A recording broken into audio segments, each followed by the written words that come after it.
நீங்க நினைக்க, அதாவது பரக்கத்தை நீங்க புகார்ல பெரட்டி பார்த்தீங்கண்டா, அபூபக்கர் ரலியல்லாஹு அன்ஹு வீட்டுக்கு ஒரு விருந்தாளி வர்றாங்க. நீண்ட ஹதீஸ், சுருக்கமா சொல்றேன்.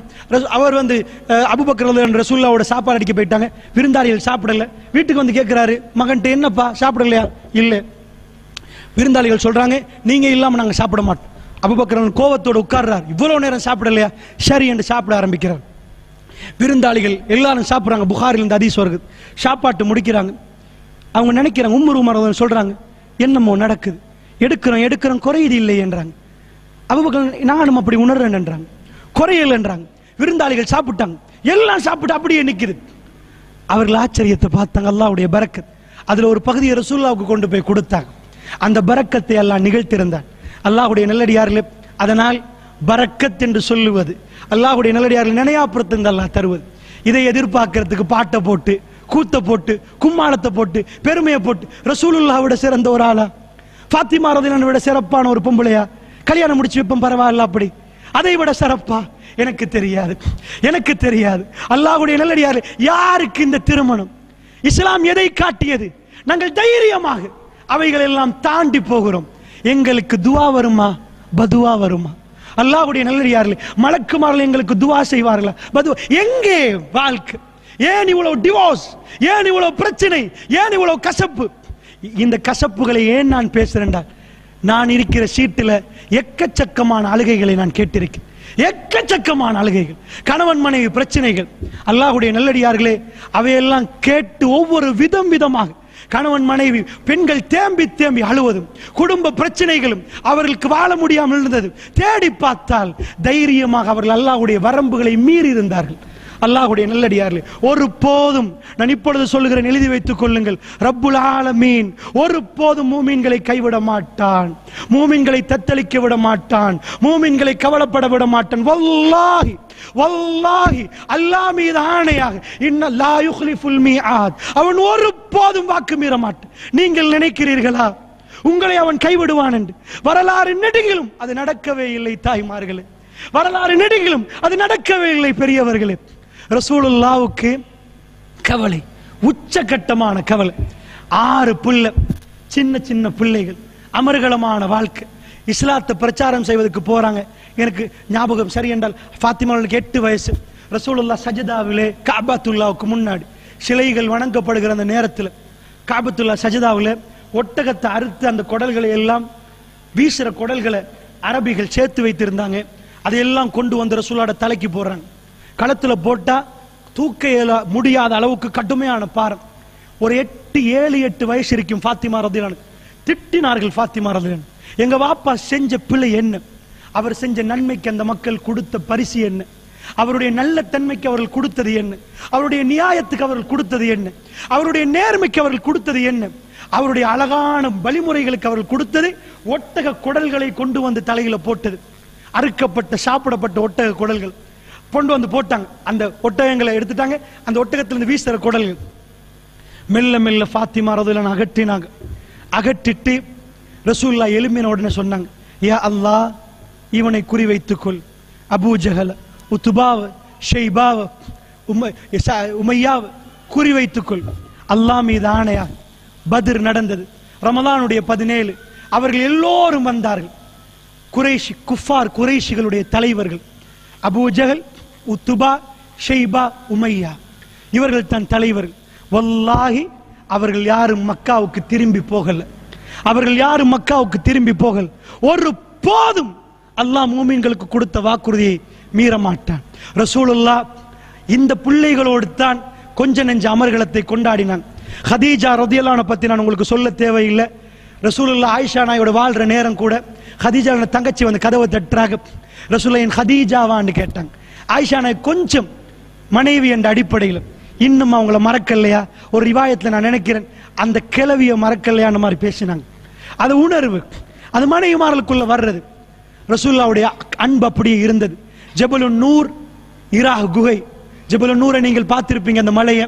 அதில் உள்ள இரா குகையை ஏறி போய் தன்னுடைய கணவர் இராவிலே தனிக்கிற நேரம், தரித்திருக்கிற நேரம் சாப்பாடு கொடுத்த பெண்மணி ஹதீஜா ரலியல்லாஹு அன்ஹா. என்னுடைய ஹதீஜா என்பார்கள் ரசூலுல்லாஹ். அல்லாஹ் நபிக்கு குழந்தைகளை வாரிசாக்கின அந்த பெண் ஓடி வந்தார்களே ஜபலுன்னூர் மலையில இருந்து. ஜம்மிலூனி, ஹதீஜா என்னை போத்துங்கள் என்றாரே. யா அபுல் காசிம், காசிமுடைய வாப்பாவே, நீங்கள் யாருக்கும் துரோகம் செய்யவில்லை, உங்களுக்கு எதுவும் நடக்காது என்று அமைதிப்படுத்திய அந்த மகா பெரும் பெண், இஸ்லாமிய சாம்ராஜ்யத்தின் முதலாவது பெண், இந்த மிக பெரும் கோட்டை உருவாக்குவதற்கு காரணியான மிக பெரும் பெண், தன் கணவன் பக்கத்தில் நின்ற அபுல் காசிம், காசிமுடைய வாப்பாவே என்று ஆறுதல் சொன்ன பெண். அல்லாஹ்வுடைய நல்லடியார்களே, ரசூலுல்லாஹ்வுக்கு அந்த வரலாறுகள் மறக்கவே முடியாமல் இருந்தது. அவ்வளவு கண்ணியம் வைத்திருந்தார் ரசூலுல்லாஹ். ஹதீஜா ரலியல்லாஹு திடீரென்று பிள்ளைகள் எல்லாம் சின்னது. ஹதீஜா ரலியல்லாஹு மௌத்தாகிறார்கள். கடுமையான கவலையான ஆண்டு. ஒரு பக்கம் ஹதீஜா ரலியல்லாஹு மௌத்தாகிறாங்க. மக்காவுல வாழவே இயலாத காலம். அந்த நேரத்தில் பாதுகாப்பு நின்றவர் அபூ தாலிப், அவரும் மௌத்தாகிறார். அவர் முஸ்லீமாக இருக்கல, அவரும் செத்து போய்விட்டார், அவரும் மௌத்தாகி விட்டார். இந்த ரெண்டும் ஆமுல் ஹுஸ்ன், கவலையான ஆண்டு என்று சொல்லுவார்கள். கடுமையான கவலை. பெருமானார் கவலைப்படுகிற நேரம் ரப்புல் இஸ்ஸத் கவலைப்பட விட்டானா? இல்லை, ஒரு நாளும் இல்லை. ரசூலுல்லாஹ் அடிக்கொரு முறை சொல்லுவார், என்னுடைய நிம்மதி குர்ரத் ஐன், என்னுடைய கண் குளிர்ச்சி தொழுகையில் இருக்கிறது. ஏன்? ரப்புல் இஸ்ஸத் அழைத்தார். எங்க அழைத்தான் தெரியுமா? வானத்துக்கு அழைத்தான். அந்த கவலையை நீக்குவதற்காக வேண்டும் தன் பக்கம் அழைத்தான். நபி சிதறத்துல் முன்தகாவிலே ஜிப்ரீல் அலைஹிஸ்ஸலாம் சொன்னார்கள், யா ரசூலல்லாஹ், எனக்கு அனுமதி இல்லை, நீங்கள் போங்கள் என்றார். அவர் நின்று விட்டார். மலக்குமாருடைய தலைவர் அங்கே நின்று விட்டார். அல்லாஹ்வுடைய தூதர் மேலே போனார்கள். ஒரு காலத்திலே பிற்காலத்திலே ஆயிஷா ரலியல்லாஹு கேட்டார், யா ரசூலல்லாஹ், நீங்கள் அல்லாஹ்வை பார்த்தீர்களா? ரசூலுல்லாஹ் கேட்டார்கள், ஹுவ நூர், அவன் ஒளி. அன்னூரா, எப்படி நான் பார்ப்பது ஆயிஷா? நான் பார்க்கவில்லை, என் ரப்பை பார்க்க முடியாது. அவன் என்னோடு பேசினான் ஆயிஷா, அவன் என்னோடு பேசினான் ஆயிஷா. மிஅராஜ், அல்லாஹ் ரப்புல் ஆலமீனுடைய சன்னிதானத்துக்கு அல்லாஹ் அழைத்து கவலை இல்லாமலாக்கி தொழுகையை கொடுத்தான். குர்ரத் ஐன். நான் உங்களிடம் கேட்கிறேன், மூமீன்களுக்கு அல்லாஹ் வாக்களித்தானே, அந்த நிம்மதி, அந்த சகீனா, அந்த அமைதி, அந்த கவலையை போக்கும் தன்மை, அது எனக்கும் உங்களுக்கும் இல்லையா? அல்லாஹ்வுடைய தூதர் கவலைப்படுகிற நேரம் தன் பக்கத்திலே எடுத்து அரவணைத்து தொழுகை அல்லாஹ்வுடைய தூதருக்கு கொடுத்தானே. அல்லாஹ்வுடைய நல்லடியார்களே, ஒரு போதும் அல்லாஹ் வாக்கு மீற மாட்டான். ஒரு போதும் அல்லாஹ் மூமின்களுடைய வாக்கை மீற மாட்டான். அதை நம்பினால் அவன் கைவிடுவானா? ஒரு நாளும் இல்லை. அவன் கைவிடுவானா? ஒரு நாளும் இல்லை. அப்படி என்றால் அல்லாஹ்வுடைய நல்லடியார்களே, இது ஒரு நல்ல சந்தர்ப்பம். அவன் சொல்லும் விதத்திலே மனைவியை தேடி இஸ்திகாரா தொழுவுங்க. உடைய பிள்ளைகளுக்கு தொலை சொல்லுங்க. வாழ்க்கையில முக்கியமான முடிவு, இவர் நல்லவரா கெட்டவரா, எங்களால் முடியுமான அளவுக்கு தேடிவிட்டோம். இஸ்திகாரா தொழுது விட்டு அல்லாஹ்விடம் கேளுங்க, தயாராகுங்க. திருமணத்துக்கு இஸ்லாம் சொல்ற விதத்துல போங்க. உலகம் உங்களை துப்பலாம், காரி துப்பலாம், உங்களை விமர்சிக்கலாம். என்னப்பா ஏழ்மை, என்னப்பா சொல்லலாம், பரவாயில்லை. அந்த நிம்மதி உங்க குடும்பத்தில் நீங்க பாப்பீங்க. அந்த சந்தோஷத்தை, அந்த மகிழ்ச்சியை நீங்க பாப்பீங்க. அந்த மகிழ்ச்சியுடைய கடைசியை நான் உங்களுக்கு சொல்லுகிறேன். அல்லாஹ்வுடைய நல்லடியார்கள். அதனாலதான் உலகத்துல நிறைய தலைவர்கள் இருந்தாங்க. ஏக காலத்துல 9 மனைவிமார்களை வச்ச ஒரு ஆம்பளை, ஒரு பொண்டாட்டியை வச்சுட்டு சிரிக்க வருவதில்லை என்று சொல்ற ஆம்பளைல நான் நிறைய பார்த்திருக்கிறேன். நான் சிரிச்சதெல்லாம் மறந்துட்டு, நான் சிரிச்சதெல்லாம் மறந்துட்டு இப்ப எப்படி சிரிக்கிறது? நான் முடிச்சது ஒரு ராட்சசியாச்சே, நஊது பில்லாஹி மின்னா. அப்படி பேசுற ஆம்பளை இருக்கிறாங்க. பொம்பளைகள் அதுக்கு அதே மாதிரி பேசுற பெண்கள் இருக்கிறாங்க. அல்லாஹ்வுடைய நல்லடியார்களே, ரசூலுல்லாஹ் 9 மனைவிகளுக்கு, ஏக காலத்தில் 9 மனைவிக்கு கணவர், ஆட்சி தலைவர், ராணுவ தளபதி, எப்ப பார்த்தாலும் யுத்தம்.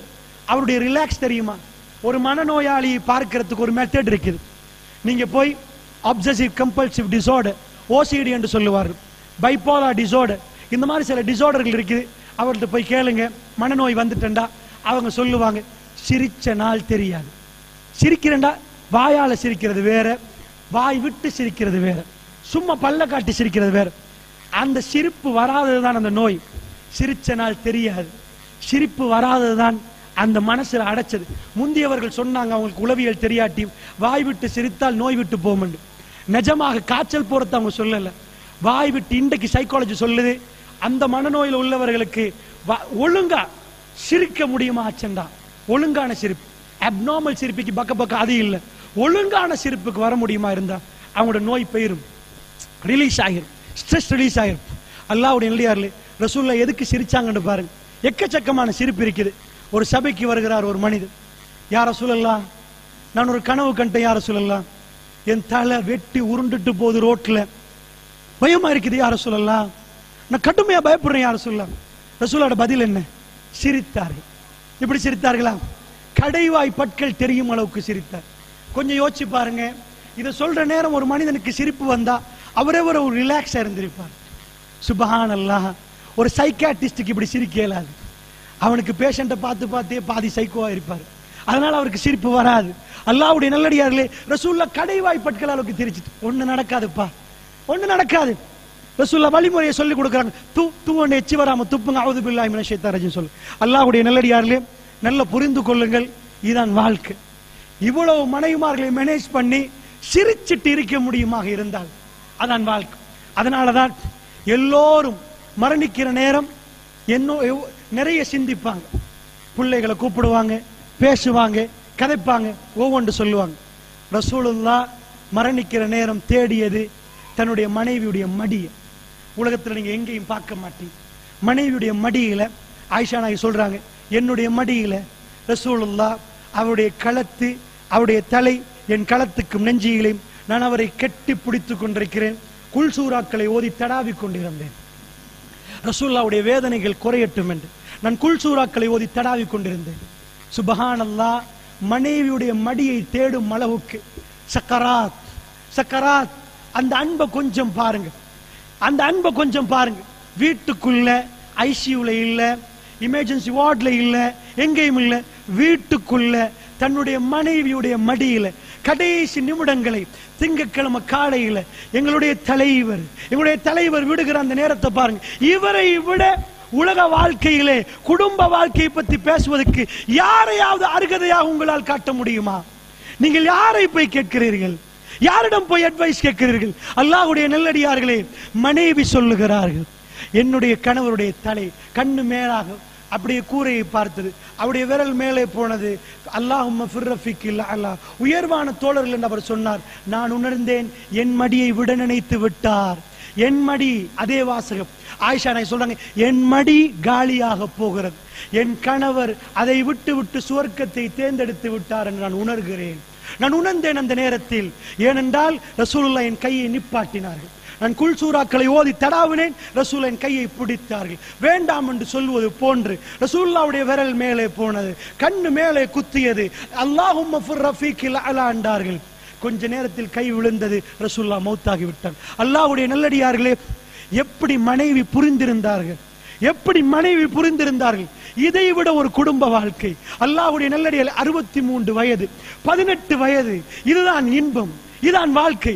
இன்றைக்கு 25 வயசு, 20 வயசு, 30 வயசு, 25 வயசு வாழ தெரியாது. சொல்றாங்க மெச்சூர்ட் போதா, மெச்சூர்ட் போதா, இன்னும் கொஞ்சம் மெச்சூர்ட் ஆகணும். என்ன மெச்சூர்ட், என்ன மெச்சூர்ட்? 18 வயதுக்கு 63 வயதுக்கும் என்ன மெச்சூர்ட்? அவர்கள் சொன்னார்களே, என்னுடைய கணவர் அன்றைக்கு காலையில் நடந்தது ஆயிஷா நாயுடைய அன்புக்கு ஒரு எடுத்துக்காட்டு. என்ன சொன்னார்கள் தெரியுமா? ஆயிஷா ரலியல்லாஹு அன்ஹா, ஃபாத்திமா ரலியல்லாஹு அன்ஹா ரசூலுல்லாஹ் பார்க்க வந்தாங்க, சக்கராத் கேள்விப்பட்டது. வல்லாஹி பண்ணி சொன்னாங்க, வல்லாஹ் அல்லாஹ் மீது ஆணையாக ஃபாத்திமா ரலியல்லாஹு அன்ஹா வந்தாங்க ரசூலுல்லாஹ் பார்க்க. ரசூலுல்லாஹ் மர்ஹபன், சந்தோஷமாக வெல்கம் பண்ணார்கள், வாங்க ஃபாத்திமா என்றாங்க. அவர்கள் நடந்து வந்தார்களே, வல்லாஹி ரசூலுல்லாஹ்வுடைய நடையை அப்படியே நான் பார்த்தேன் என்றாங்க. அப்படியே நான் பார்த்தேன். ஒரு மனைவி எவ்வளவு அன்பு வைத்திருந்தா. ரசூலுல்லாஹ் வெள்ளிக்கிழமை ராத்திரிலிருந்து இதுவரைக்கும் நடக்கல. வந்தாங்க மகரிபுக்கு, பல்முர்சலாத் ஓதினாங்க. வியாழக்கிழமை அன்று வெள்ளிக்கிழமை ராத்திரி இஷாவுக்கு வரல ரசூலுல்லாஹ், ஜும்மாவுக்கு வரல, வெள்ளிக்கிழமை சனிக்கிழமை வரல, ஞாயிற்றுக்கிழமை வரல, 17 வக்துகள் ரசூலுல்லாஹ் வரல. திங்கக்கிழமை சுபஹ் வரைக்கும் 17 வக்துகள் ரசூலுல்லாஹ் நடக்கல.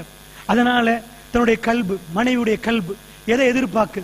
ஃபாத்திமா நடந்து வரத்தை பார்த்து ரசூலுல்லாஹ் நடப்பு அப்படியே ஃபாத்திமாவுடைய நடையில் நான் கண்டேன். ரசூலுல்லாஹ் நடந்து வந்த மாதிரி இருந்தது. ஒரு கல்பு எவ்வளவு ஏங்கிருக்கும், ஒரு கல்பு எவ்வளவு தவித்திருக்கும், ஒரு கல்பு எவ்வளவு ரசித்திருக்கும். அல்லாஹ்வுடைய நல்லடியார்களே, தன்னுடைய மாப்பிள்ளையுடைய நடையை 63:18. நான் உங்களுக்கு என்ன சொல்ல வருகிறேன் தெரியுமா? நீங்கள் யாரிடம் போய் குடும்ப உளவியல் படிக்க போறீர்கள்? அல்லாஹ்வுடைய நல்லடியார்களே, எவ்வளவோ படிப்பதற்கு இருக்கிறது, சட்டங்கள் இருக்குது. இது ஒன்றுமே இல்லாம நாம் எல்லாம் யகூதிட்ட இருந்து பாதி எடுத்துட்டு, நசாராட்ட இருந்து இன்னொரு பாதி எடுத்துட்டு, ஓ நாங்க செய்வோம், வாங்க வெடிங்க செய்வோம், அமர்கலமா செய்வோம் என்று செய்கிறோமே. இதில் எந்த சுன்னாவை பேணினோம்? எதை சொல்லிக் கொடுத்தோம்? எப்படி அவர்களுக்கு பரக்கத்து வரும்? அல்லாஹ்வுடைய நல்லடியார்கள் எத்தனை சகோதரர்கள் மனமுகந்து பரக்கத்துக்கு துவா செய்தார்கள். மணமகனுக்கு உங்க 2 பேருக்கும் பரக்கத்து வரட்டும், பாரக்கல்லாஹு லக்குமா, அல்லாஹ் உங்களுக்கு பரக்கத்து செய்யட்டும். எத்தனை சகோதரர்கள் செய்தார்கள்.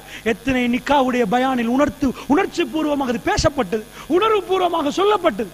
அல்லாஹ்வுடைய நல்லடியார்கள், அதனால் கவனமாக புரிந்து கொள்ளுங்கள். மோசமான ஒரு ஜமான், பாதுகாக்க வேண்டிய ஒரு காலம்.